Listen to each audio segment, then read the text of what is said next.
Please subscribe and don't forget to press the bell icon to get notified whenever we upload a new video.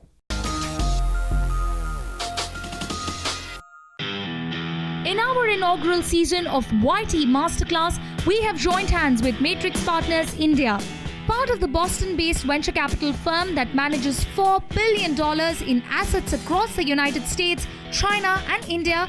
Matrix Partners India was founded in 2006 by founder of Bazi.com, Avnish Bajaj.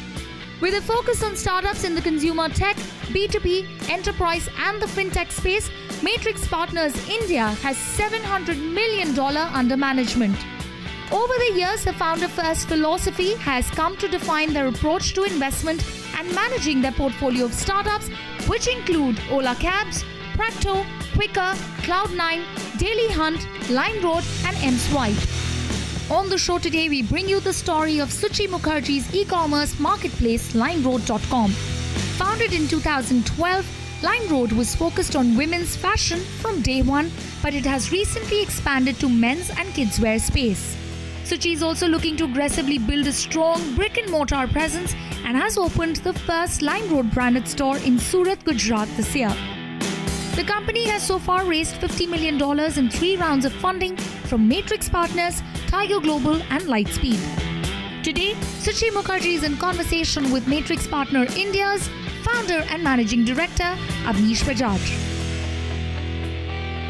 What made Matrix Partners the perfect choice to kickstart this series is their Foundersfirst approach. To tell us more about this philosophy, joining us today is Avnish Bajaj, founder and managing director of Matrix Partner India.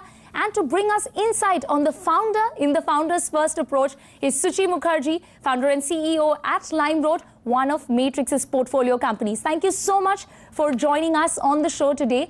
And of course, I must mention that we have a bunch of entrepreneurs who are a part of this discussion and will be taking this conversation forward with them in just a bit. But before I start with Suchi or with them, Avnish, let me kickstart this conversation with you. What's exactly Foundersfirst? What is this philosophy all about? I didn't know I would have to answer it on television, so I would have thought deeper about it. So if you look at investing, it's if I had to summarize, it's about backing people more than anything else.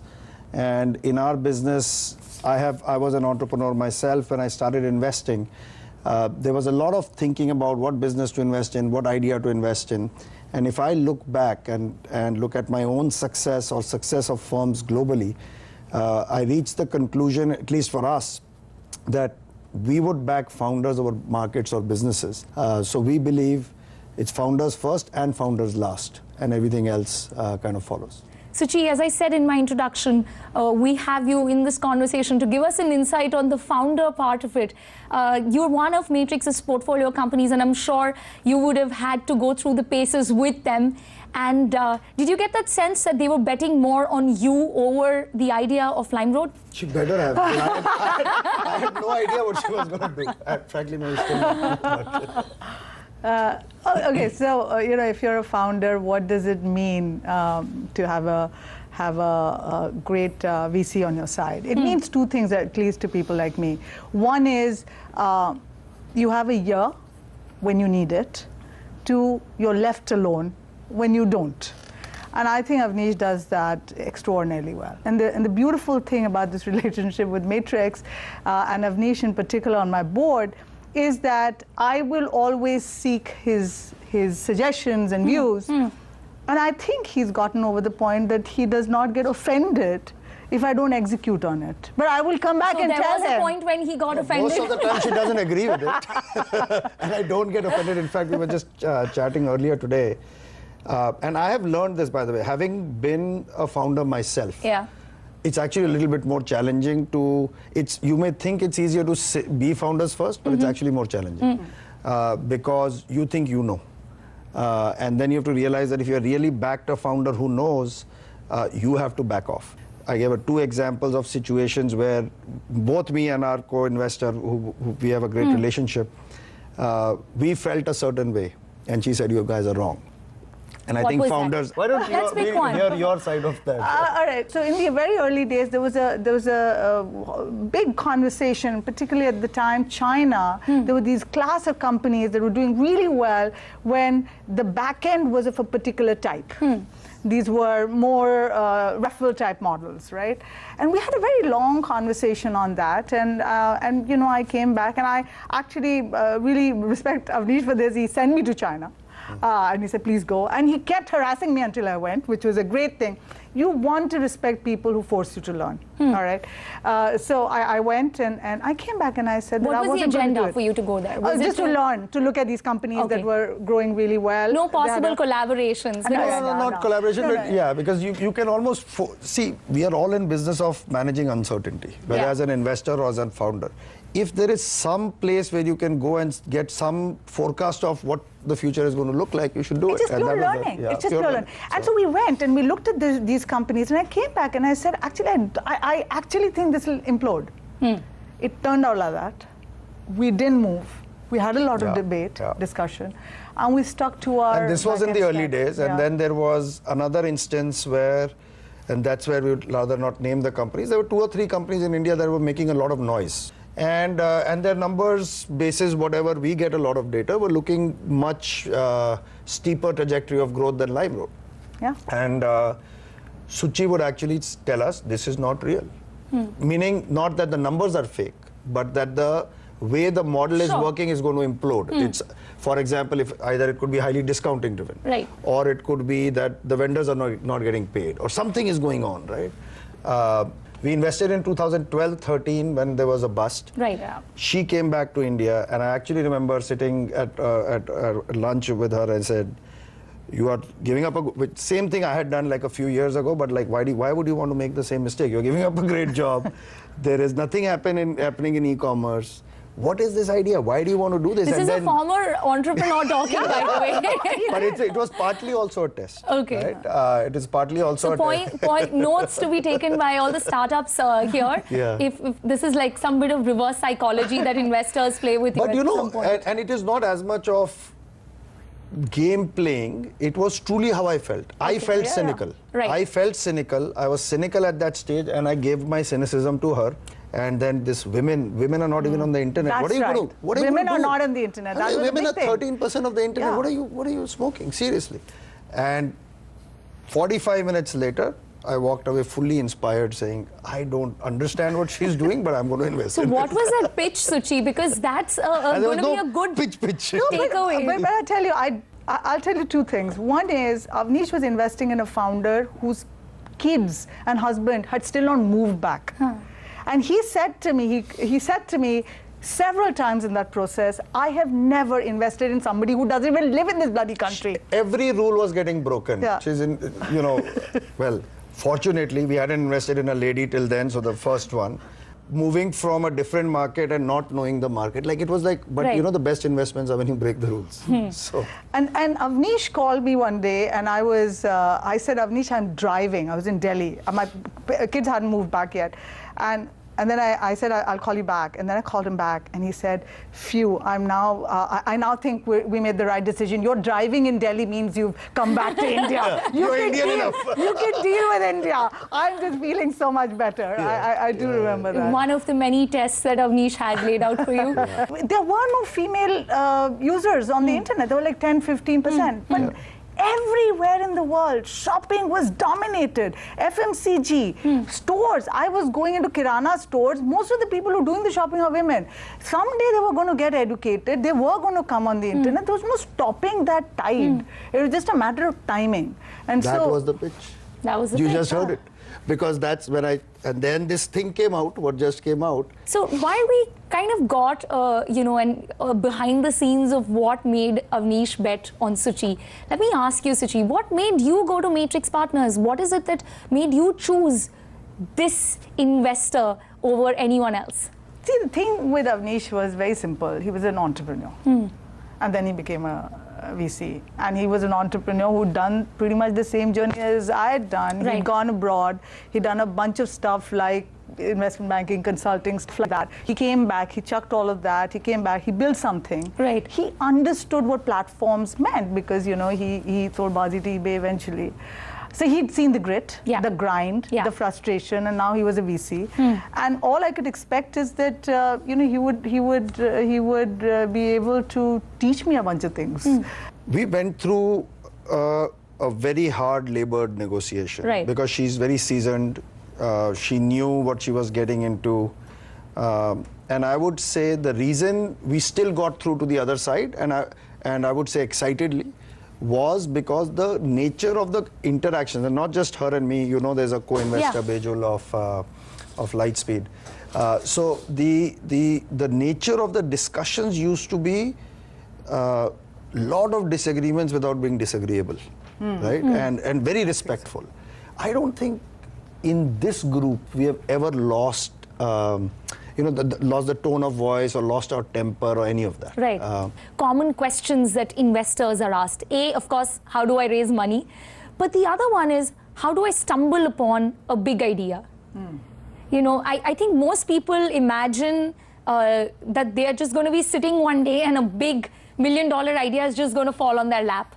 I'd like you to quickly, take us over how you landed on your big idea and what was it one big vision that you had? You have to fundamentally believe in one big event or trend or something that must happen. Right. Because if it didn't happen, the laws of physics would overturn. For me, the thing was that women would get on the internet.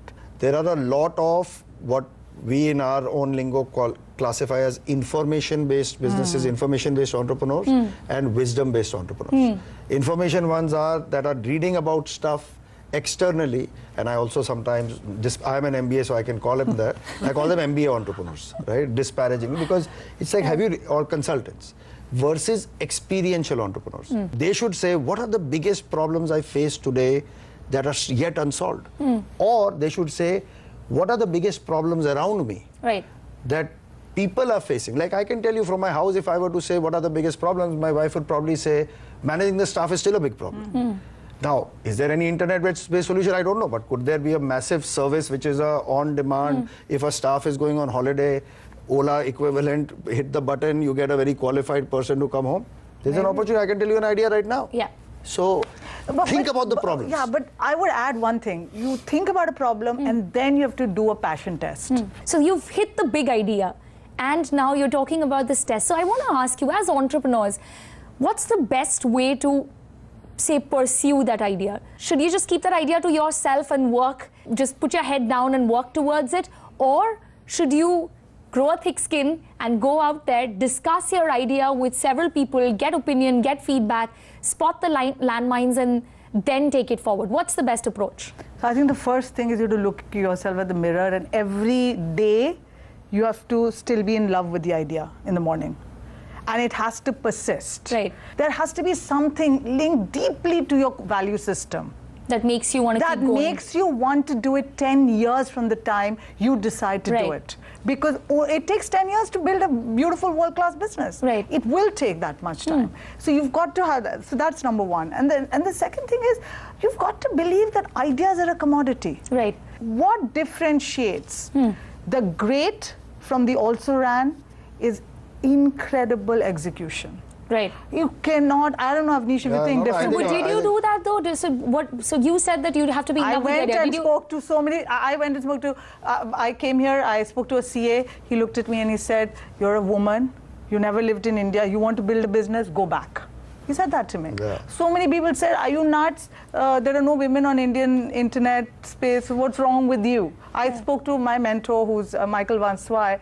I said, Michael, everybody's telling me this. He said, now is a good time to join. When everybody is saying yes, it's already too late. And it's discovered, right? So just coming back there, the first option is the wrong option. It has to be the second, right? Which is go. So let me just give a little bit of framework that may be helpful to the viewers. Operate at the intersection of passion, skill set, and opportunity. Okay. If you're getting an idea, that means you've thought about an opportunity. Right. Okay. Do you have the skill set for it? And I'll give an example of that. If you're building a AI data analytics kind of a business, but you are a commerce graduate, you don't have a skill set. Now, either you better co-found it with somebody who does, because you've figured you have the opportunity there, or it is something that you should think a little bit harder about. And then the passion. We invest behind the intersection of passion and skill set even if we don't believe in the opportunity. There's a company we did that with, it's called Ola. So we went and did all the survey of the taxi market. And we are very good with doing all these theses. And the thesis We know now. and we said, this is a very crappy market. We should not invest in the taxi business. We had met every company. And then we met Bhavish. And I said, how are you going? 99% of the business of Ola at that time was telephone based. It was like Meru, Elio, any of these companies. And it was also, I said, how are you going to make money? This is a very crappy business. He said, come to my office. We went to his office, which was in those days in Powai, and there were these heat maps. By the way, people think that this was a copy of the Western knockoff. He didn't even know about the Western knockoff, Western company at that point. And there were heat maps, there was load balancing, everything. And he's like, this is how this thing will make money, because the cabs run, they don't know where the business is, they don't know where the demand is. Point being, the founder created the opportunity. Right. Facebook was not the first social network. True. MySpace was the first social network. Friendster was the second social network. Facebook is the $700 billion company. The founder created that opportunity. All right, so that's probably why the founder's first approach, right? So no matter how great your idea is, at the end of the day, Matrix Partners is going to be investing in that founder. So let's park that thought and cut into a quick break. But on the other side, we will take this conversation forward with more entrepreneurs who are right now with us in this studio, and we'll ask them what they think about the founders first or idea first. What's their take on that? Stay tuned. The Young Turks Masterclass. Welcome back. You're watching our special presentation of Young Turks Masterclass. We've been talking to Avnish Bajaj, founder and managing partner at Matrix Partners, Matrix India, and Suchi Mukherjee, founder and CEO at Limeroad.com, about Matrix Founders First approach. While Limeroad is one of Matrix's portfolio company, I wanted to take this conversation forward with a bunch of entrepreneurs and ask them, what do they really feel about someone betting on them versus their idea? So guys, let me open this out to you. What are you more attached to? Are you also betting on yourself or your idea? What do you feel about this entire philosophy? Yeah, I'm Akash Bhatia. I'm the CEO of Infinite Analytics, an AI platform for customer acquisition and customer retention. I would weight both of them unequally, but I would say that it's the founder first, followed with the idea. But ideas, like you said, are dime a dozen, and it's also the execution that matters. And your idea will change every single day, every single month. It's a very interesting. I would love to invest behind all the successful ideas. Forget the founders, right? It doesn't work like that. So I have debated this a lot with people who are much more experienced than me. She's been in business 6 years. I think the business is taking off now. We have seen number of cycles of ups and downs. What's been constant? The founder. Because it has to be founders. And when you're putting that much trust in a founder and you're aware of that, what do you do when you make a mistake or there is a miss? Suchi, is there any example of Suchi that you can say? Make mistakes. Suchi doesn't. What would you say is one of the biggest mistakes as a founder that you've made during your Limeroad journey? There's some people who didn't scale. I should have made a decision about them sooner. You often, in the heat of execution, foolishly, I think, believe, in retrospect, by the way, that, oh, if they go, then there's going to be a big hole. Trust me, 100 times out of 100 times, hopefully you don't have to do it 100 times, but each time, the sooner you take the decision, faster it is, better it is for everybody. And that is a very good segue to talk to all the other startup founders who are with us right here, building the right team. That is so essential. I think that almost comes in the priority list next after having a passion for the idea and having tested that is building the right team. Do any of you want to add to that? The challenge we faced is when you start and you aren't funded, and we aren't yet, it's attracting that talent, because you're not going to be paying them through the roof, and that isn't the opportunity. But it's to prove to them that either your idea or your infrastructure is inspiring enough. It's showing them the vision of where you can see, and that goes back to founder first. Right. Because it is them then investing. It is also those people and those employees and your teammates investing back in you, having that faith that they're not wasting them time in that journey that you're taking them on. Isn't that a good litmus test? No, when you're not absolutely. funded and people are joining you, believing in you and the idea? And I would just tell you one thing, that one of the questions we ask ourselves is, does the founder sell well? Does the founder sell well to investors? Does the founder sell well to potential employees? Will they be able to get followership? Do they have, and you know what we do? We go back to their college. We check with their college people saying, did this person, because sometimes people have it, you see it in the college. So that's the kind of stuff, because you're right. You have to get those first few people that's on. That's some crazy background check. Yeah. That's what you guys are doing. I was explaining to my son. Clean up your Facebook, business, guys. Your investors are watching. I was explaining to my son on the weekend how we do stuff. He's like, you guys should be called creepy stalkers. So I just wanted to emphasize. See, so I come from a corporate background. I've been an entrepreneur for about 5-6 years now. So, coming from that background, you have a tendency sort of, typically a corporate hiring revolves around how you hire people for lack of weakness more than strength per se. We call it spikes. What are the spikes? We don't care about what are the real spikes, and 2-3 spikes make up for weakness. Yeah. So at Limeroad, there's a concept of benchmarking. So you benchmark the spikes. So there's one quality where this person is top 10, maybe 15 percentile of the existing team. Because that is what pulls the team up every cycle. So I'm Sana Vora. I'm the founder and CEO of The Wedding Brigade, which is an online content, e-commerce and services portal for Indian weddings. And I think I actually look at it a little bit differently. I first look at what do I not know, right? I mean, going into a business, there are some things that I feel that I have a good handle on, some things I don't. And based on what I don't know, what my weaknesses are, I make hiring decisions. So I have a question. I'm co-founder of Cup Shop, where we specialize in advertising over paper teacups and distributing it to different set of people. So when you did not have that much of funding, when you don't have, when you just had enough funding, so is there something which you did different that was something out of the box? So this is the first year and it's Diwali. Everybody in India is going berserk. ये $1 billion day, ये day, वो day, खरीदो और खरीदो. All of this is happening. I make a call to Avnish.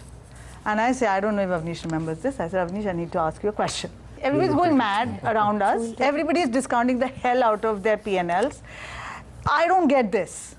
Women don't buy all their clothes at Diwali. What will I gain by burning all this money and getting this high when I know that there is a lot of purchasing that happens throughout the year? What am I proving? So I have decided not to do it. Okay. I said, thank God, I think something like that. So we actually, we never used our P&L to discount, ever. Founder-driven business versus a professional CEO-driven business. What do you think? If there is a this versus that, which side do you think I'm going to be on? I'm not going to assume anything. Let's make it simple. What are the largest market cap companies in the world? Apple Computer did it when the founder came back. Amazon, richest person in the world, founder runs it. Tencent, founder runs it. Alibaba, founder runs it. I think you get the idea. There was a time when eBay had written Amazon off. I was in eBay in the UK at the time. It was going nowhere. People don't know this. This is an interesting data point. eBay was $100 billion of market cap. Amazon was $22 billion or something. Something like that. And the narrative there was this is going absolutely nowhere. And Bezos came right back in. Right. And the rest is history. You mentioned a lot of names of founder-driven companies, but then for each of those, there's also a Google, right? The founders were then replaced with Eric Schmidt, who really took it to a different level before those guys came back. I'm going to disagree on that. The founders brought in Eric Schmidt.